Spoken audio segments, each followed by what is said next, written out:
Crónicas del encierro. Hola, ¿qué tal? Muy buenos días, bienvenidos nuevamente a Sin embargo al aire, los saludo con muchísimo gusto. Yo soy Bianca Estrada y soy la editora de la sección Sofá, una sección dedicada al entretenimiento dentro de Sin embargo MX. Y como cada martes, ustedes y yo tenemos una cita para hablar de todo este mundo del entretenimiento. Hablamos del streaming, hablamos un poco de lo que está sucediendo en toda esta escena cultural de México y pues por supuesto también abordamos el cine nacional y es justo de lo que quiero hablar en esta entrega porque acaba de terminar el Festival Internacional de Cine de Morelia y nos ha traído una selección muy diversa, muy interesante en esta edición número 18 y quise rescatar dos títulos en específicos que me parecieron muy importantes de rescatar por lo que abordan, porque son una propuesta bastante diferente a lo que hemos visto y que estoy segura que a ustedes también les va a gustar. El primer documental del cual les quiero hablar es de El Trabajo 499. Es de el cineasta mexicano Rodrigo Reyes y pues antes de que les diga de qué trata, quiero hacerles dos preguntas a ustedes. La primera es, ¿ustedes se imaginan qué haría un conquistador español en la época actual? ¿Cómo actuaría? ¿Cómo se mezclaría con todos nosotros? ¿Ya lo está pensando? Bueno, pues mi segunda pregunta es, ¿cuál es la similitud entre el México de hace medio siglo con el actual? Bueno, pues de estas preguntas arranca este cineasta que nos trae un filme bastante peculiar, como ya se los decía. Es un filme en el cual nos trae a un viajero en el tiempo, justamente a un año de que se cumplan 500 años de la llegada de los españoles a nuestro país. Él se empieza a plantear estas preguntas y empieza a reimaginarse toda esta idea con un objetivo, que nosotros mejoremos el futuro actual de nuestro país. No le cuento más, mejor hay que escucharlo de sus propias palabras. Pudimos hablar con Rodrigo Reyes y esto fue lo que nos dijo. 499 es una película que nace de la necesidad de contestar este aniversario, de atacar este aniversario de los 500 años, ¿no? Que se vienen el próximo año, el 2021, los 500 años de la conquista, ¿no? La llamada conquista de México. Y entonces empezamos a barajear ideas con mi productor Inti Cordera, de cómo atender este tema, ¿no? Es un mega tema, te da para toda una vida de trabajo. Cómo hacer un documental sobre esto, ¿no? Que no sea didáctico, que no sea tampoco activista, ¿no? Cómo hacer algo interesante, en resumen. Entonces, nace esta idea del conquistador, de enfrentar al conquistador y qué pasaría si combinamos a un personaje ficticio, un viajero en el tiempo, este fantasma que repite los pasos de Hernán Cortés 500 años después y qué pensaría, ¿no? Este personaje al enfrentar la realidad mexicana.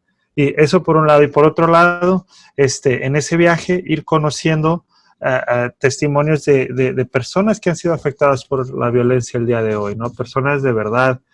Y creo que ese cóctel de la película de repente genera mucha magia, ¿no? Donde en un mismo espacio, en una misma escena convive el siglo XVI con el siglo XXI y este conquistador que representa el poder tiene que escuchar a las víctimas y a los sobrevivientes, ¿no? De la violencia que estamos viviendo hoy en México. Este personaje tan peculiar empieza a recrear la misma ruta que hizo Hernán Cortés a su llegada a la que fue nombrada como la Nueva España. A la vez va haciendo memoria, empieza a hacer como unos soliloquios de qué era lo que hacían los españoles en ese entonces, todo el racismo, todas las invasiones que hicieron en varias de las culturas de nuestro país y pues está presente todo el pensamiento que se tenía en ese entonces. Y aquí es justo cuando empieza a juntar el director esta parte de la ficción, que es la del personaje de este conquistador español, junto con la realidad, con relatos crudos de la violencia en México. Empieza a exponernos frente a la pantalla a víctimas de esta violencia, temas como por ejemplo el feminicidio, la migración, la desaparición forzada, activistas asesinados, entre otros, son puestos en la pantalla por las mismas víctimas o víctimas colaterales. Y empieza a interactuar este personaje con estas personas. Evidentemente lo hace con todo el respeto. Rodrigo Reyes nos contó de todo el trabajo que hubo detrás con las víctimas, que se habló, todo fue muy honesto, todo se habló para que no hubiera una falta de respeto al dolor, a los relatos de todas estas familias. Vamos a escuchar un poco a Rodrigo de cómo fue entrelazando estas dos partes y por qué abordó a la violencia en su documental. Es difícil hablar de la violencia. Llevamos ya 14 años con la temperatura muy arriba, con muchos muertos, con mucho dolor en el país. Pero yo creo en la tesis de la película de que este aniversario debería ser un momento para reflexionar sobre qué país queremos ser, qué queremos construir hacia el futuro. La historia no sirve para nada si no nos dice algo hoy, ¿no? La historia es una herramienta para imaginar otro futuro. Y entonces, a mí me duele ver estas noticias, me duele ver estos testimonios, pero lo que más duele es la indiferencia, ¿no? Y el silencio que ha sometido a los personajes de la película.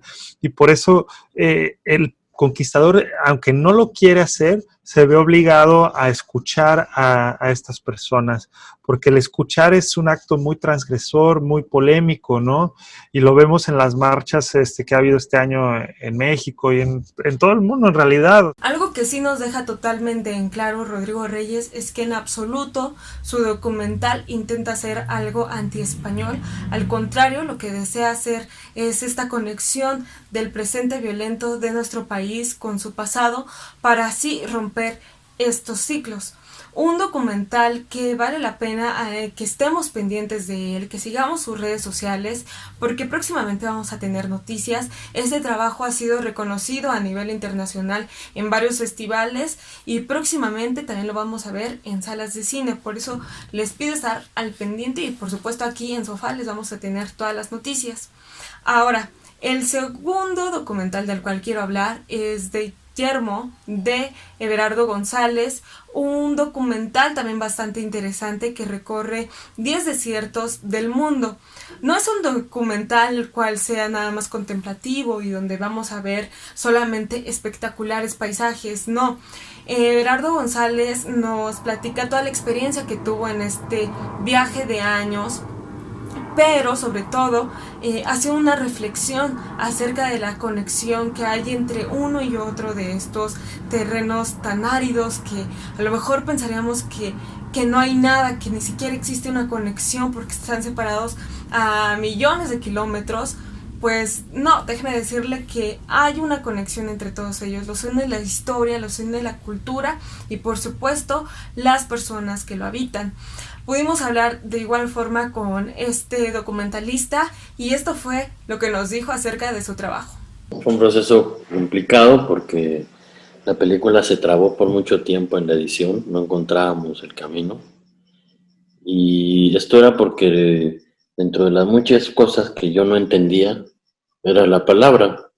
Yo no sabía lo que la gente hablaba y habíamos mandado a traducir todo el material. Y realmente se destrabó cuando empezamos a entender lo que la gente hablaba y nos dimos cuenta que de lo que hablaban era de nosotros, como los extraños, como los lejanos, como los no adaptados a la circunstancia que íbamos a vivir, como los raros, como los folclóricos.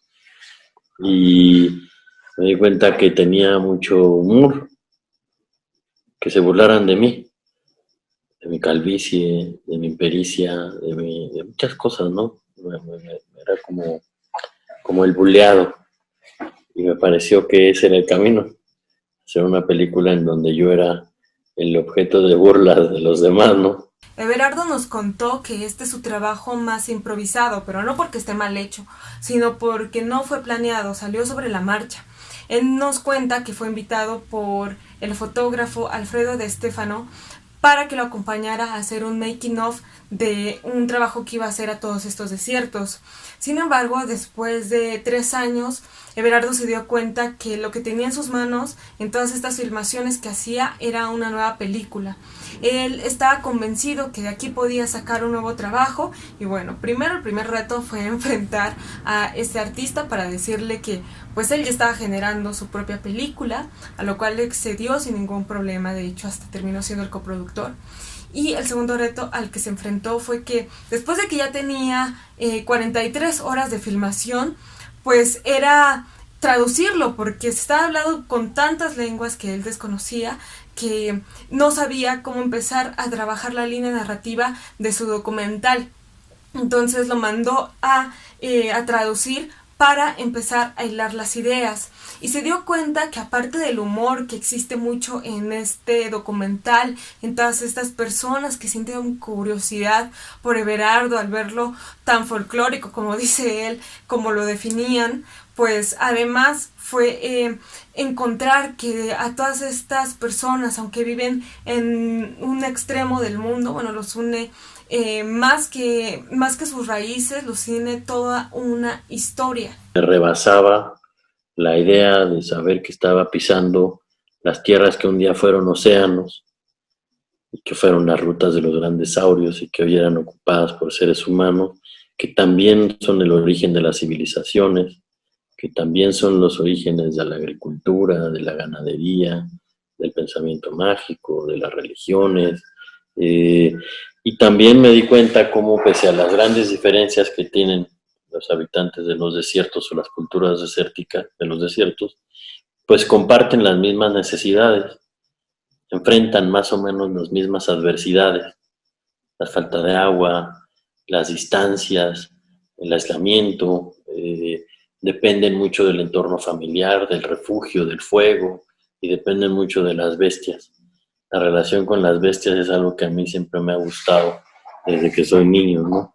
No vistos como mascotas, sino como colaboradores de trabajo, de supervivencia, ¿no? Entonces, eso es algo que sí comparten todos. Yermo tuvo su estreno en el Festival de Documentales Ambulante y ahora pues arribó y fue parte del Festival Internacional de Cine de Morelia. Este documental representa el último trabajo filmográfico de este documentalista que contrasta con pues sus películas anteriores. Basta con revisar, por ejemplo, La Libertad del Diablo, que es un documental que retrata a las víctimas de la militarización en México con relatos bastante duros. O también Un abrazo de 3 minutos, que es un corto documental que habla sobre la migración. Ambos trabajos usted lo puede encontrar en Netflix, trabajos muy interesantes. Uno fue ganador del Ariel, el otro también estuvo nominado en esta edición y le aseguro que no se va a arrepentir de verlos.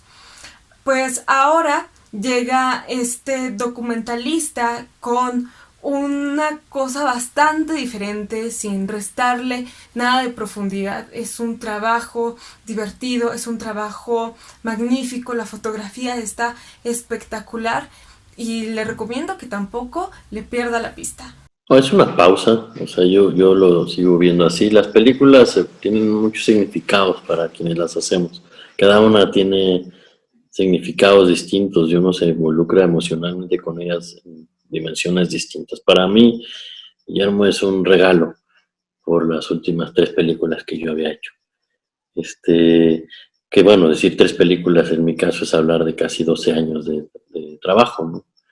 Entonces, para mí es un caramelo, es una pausa, es un remanso, es un bálsamo, ¿eh? Después de ver la atrocidad del hombre y del mundo, ser capaz de ver la belleza que también lo contiene, ¿no? Entonces, lo único que comparten es que en todas los hombres se enfrentan a la adversidad y sobreviven. Eso quizás es lo único que comparten, pero para mí es eso, es un momento de disfrute, de limpieza, ¿va? También es eso, es un momento de limpieza. y hacer una pausa para lo que venga también, ¿no? Estoy muy contento de tener una película, en estas circunstancias, ¿no? Pues hasta aquí la cápsula del día de hoy. Por favor, no le pierda la pista a Sofá porque traemos todas las noticias sobre el cine nacional, sobre el cine internacional y por supuesto del streaming, que a nosotros nos encanta recomendarle siempre funciones gratuitas. En esta ocasión ya no nos alcanzó el tiempo para poder hablarles del Festival Internacional de Cine de Morelia, todas estas funciones que estuvieron gratis a través de Cinépolis Click, pero si usted sigue a Sofá a través de Sin embargo MX seguramente se dio cuenta y tuvo la oportunidad de verlo. Les recuerdo que vamos a tener más cobertura de festivales. Ahora sigue el Festival Internacional de Cine de Los Cabos, que en esta edición, su 9ª edición, va a ser totalmente online. Ya se viene y vamos a tener, por supuesto, entrevista con los directores y vamos a decirle la forma en que usted pueda ver todas estas películas de forma totalmente gratuita a lo largo de la República Mexicana. Muchísimas gracias por acompañarme. Recuerde, yo soy Bianca Estrada. Lo invito a entrar a mi cuenta de Twitter, que es Bianca con K sin la A _Estrada, para que estemos en contacto directo y podamos, usted me ofrezca temas para abordar, qué le interesa, qué no le gusta, y así podamos pues planear mejor toda esta sección. Muchas gracias nuevamente por acompañarme. Nos vemos hasta la próxima semana.